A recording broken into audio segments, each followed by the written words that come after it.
The last day of the AKC National Agility Championship did not go as planned. Like, not at all. Like, it wasn't even on the list of possibilities.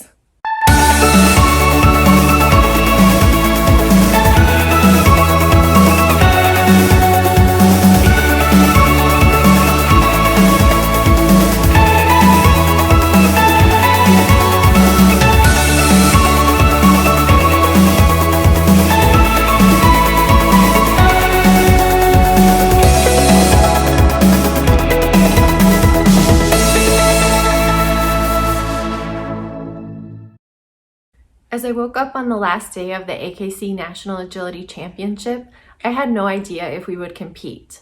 Both of our bodies struggled the day before. As I got ready, I felt okay, and I noticed Quixote jumping around on the couch. So I decided we would attempt the final run, and our only goal would be to have fun. As we walked across the arena that morning, I told Julia I was struggling to see people's faces.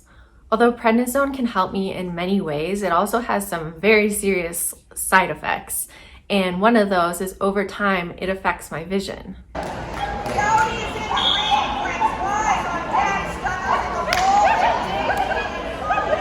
3 jumps into our run, I thought I heard a whistle, but I wasn't sure. And then I heard it again. I couldn't see the judge's face or hear what he was saying, so I walked over. The judge was yelling, "I didn't say go." And that's when I realized I was not only having trouble seeing, but I was having trouble hearing. 4 years ago, when I started competing, a similar thing happened when I went to go pick up my leash and it wasn't there. The judge started yelling, but I couldn't hear what they were saying because my mast cells had released all these inflammatory chemicals, which caused swelling in all of my organs, including my ears. So I thought she was trying to say hurry up, and so I got out of the ring holding my dog without my leash, which is a huge no-no, and she started whistling at me and yelling, and I still couldn't hear what she was saying. My run was disqualified, and I was so embarrassed and frustrated, I cried in the bathroom. I actually thought about quitting because I was mortified. 4 years ago, if this had happened, I would have been inconsolable. This was nationals. I knew friends and family were watching my run live. But this time, I marched up to the judge and matter-of-factly pointed to my ear and yelled, "Disability, can I run again?" This is the biggest lesson my dog in agility has taught me, not to let my expectations and other people's expectations rob me of my joy. Although my mistake was probably related to my disabilities, mistakes can happen to anyone. And life is too short to focus on the disappointments.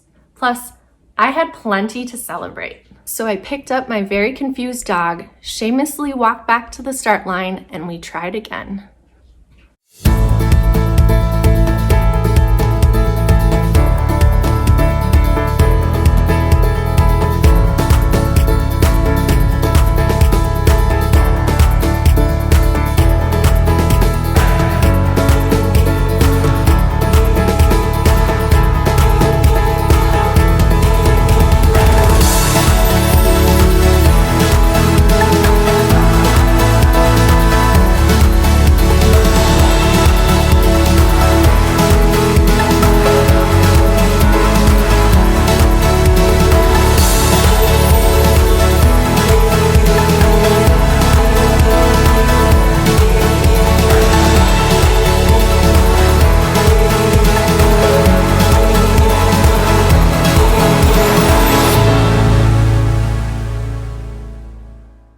We didn't earn a ribbon, but I'll never forget how free I felt during that run.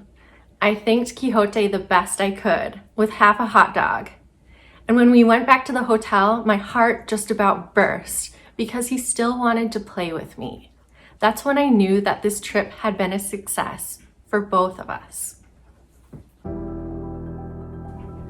Quixote's love of agility pushed me to become a better advocate for myself. My dog taught me confidence, resilience, and the importance of joy. I'm not overcoming my disease or disabilities, but I am finding ways to adapt and building supportive relationships. I can't eliminate my pain, but I can create joy. I can't always win first place or place at all, but I can still be a champion. Take a look at our Tractor Supply profile. Keeya Steele began training Quixote, a 10-pound toy poodle, in agility in 2014. And just as she became ready to compete, Keeya was diagnosed with mast cell activation syndrome, a condition in which the immune system becomes overactive and can cause life-threatening allergic reactions to triggers such as exercise, fragrances, foods, and hot or cold temperatures.